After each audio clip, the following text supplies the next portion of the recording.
Good morning. Hi, sis. Hi. We're back together to review lesson 289. This one's entitled, The Past is Over. It Can Touch Me Not. The past is over. It can touch me not. Unless the past is over in my mind, the real world must escape my sight. For I am really looking nowhere, seeing only, seeing only what is not there. How can I then perceive the world forgiveness offers? This the past was made to hide. For this the world that can be looked on only now. This the past was made to hide, for this the world that can be looked on only now. It has no past, for what can be forgiven but the past? And if it is forgiven, it is gone. Father, let me not look upon a past that is not there. For you have offered me your own replacement in a present world the past has left untouched and free of sin. Here is the end of guilt, and here am I made ready for your final step. Shall I demand that you wait longer for your son to find the loveliness you planned to be the end of all his dreams and all his pain?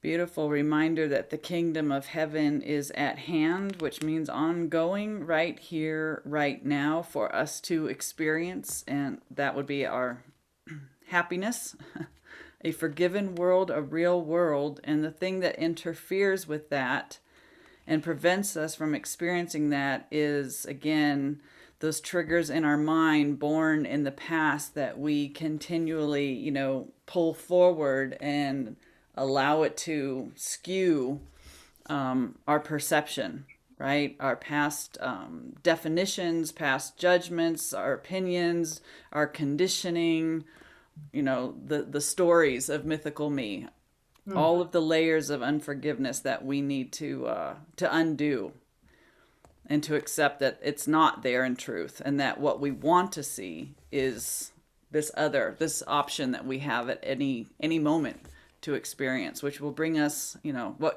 which will arise when we choose peace instead of the story. Yeah. Right. Yeah. So what it boils down to, I believe, at a practical level, is every time I am triggered by somebody or triggered by the body or memories of the past or news of the world, Mm-hmm. it's because I am superimposing the ego's past over Yes. the present moment. Right. And it's a nightmare. Mm-hmm. And when I do that, I'm doing it because I want it. Mm-hmm. Yeah. It sounds insane, but when I'm triggered, I am projecting the past because there's nobody out there and nothing out there. Mm-hmm. I am projecting the past when I'm triggered, right? Um, and the past is fear, right? But the truth is all-encompassing love, Mm-hmm. which cannot have an opposite. That is the truth of what we are, right? So when I'm introducing the past, I'm trying to introduce something that doesn't exist, which is fear. Mm-hmm. And when I introduce fear, the past, I'm actually breaking communication because changeless love is all that can be communicated because it's all encompassing. There is no opposite in truth.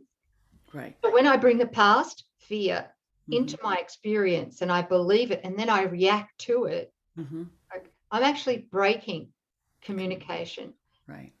with myself and therefore with everyone else. I can't break communication with my holy self without breaking that communication with the sonship and God. Right. Right. So it's an interesting dynamic that we use.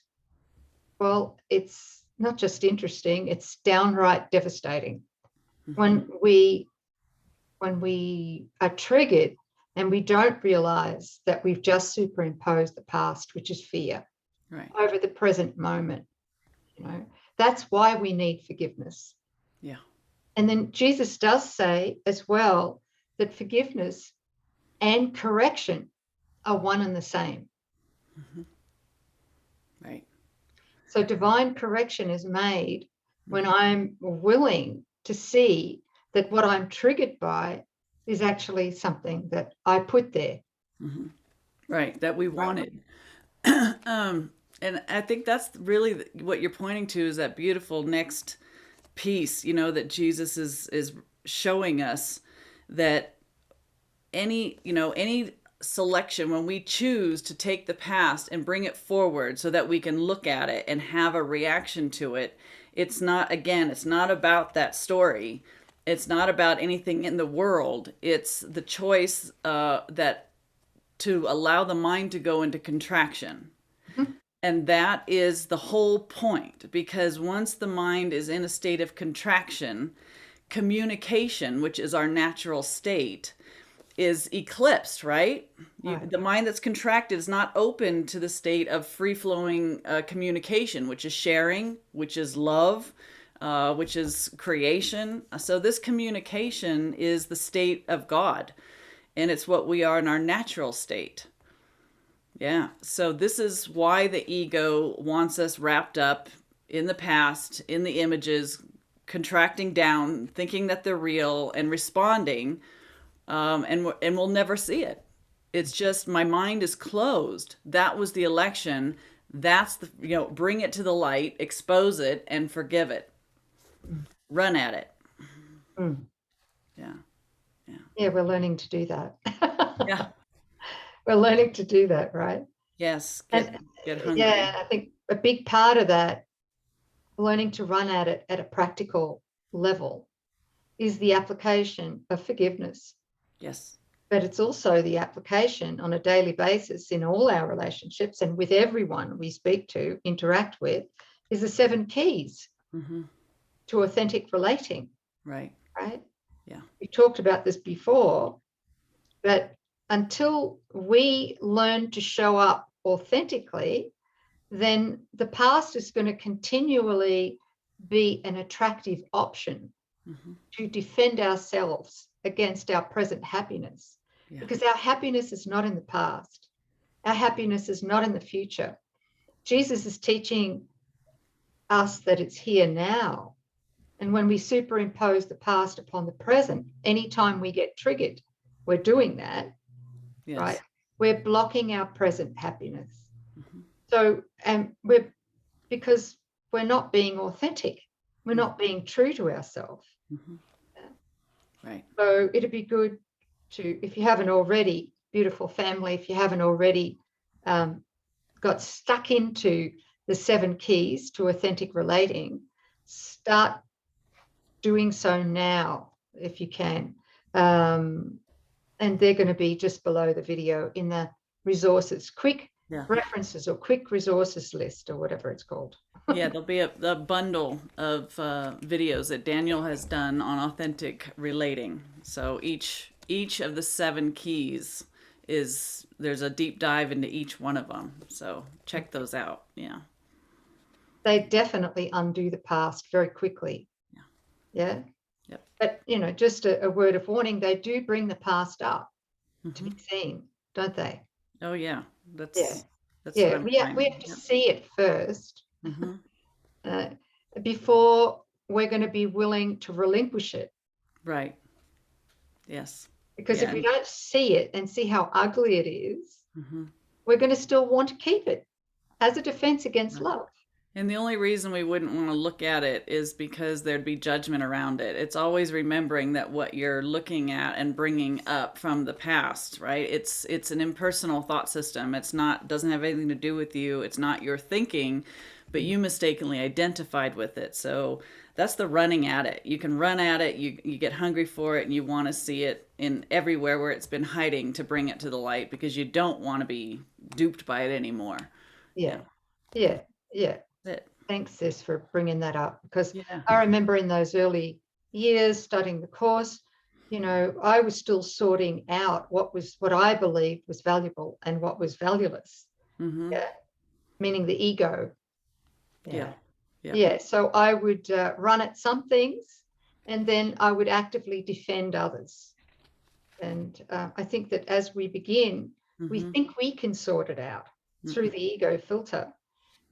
But then through contrast learning and hitting the wall, the ego's wall, Yeah. we finally come to a place of like a deep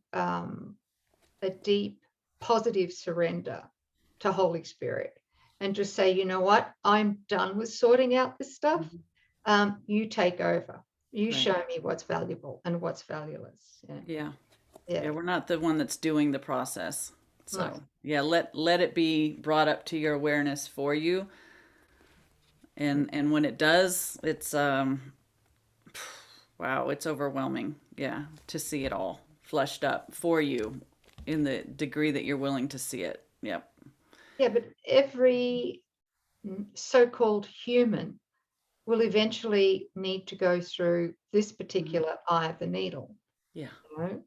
If they are to wake up from the dream of separation. So why delay it? Yeah. Now I can say that.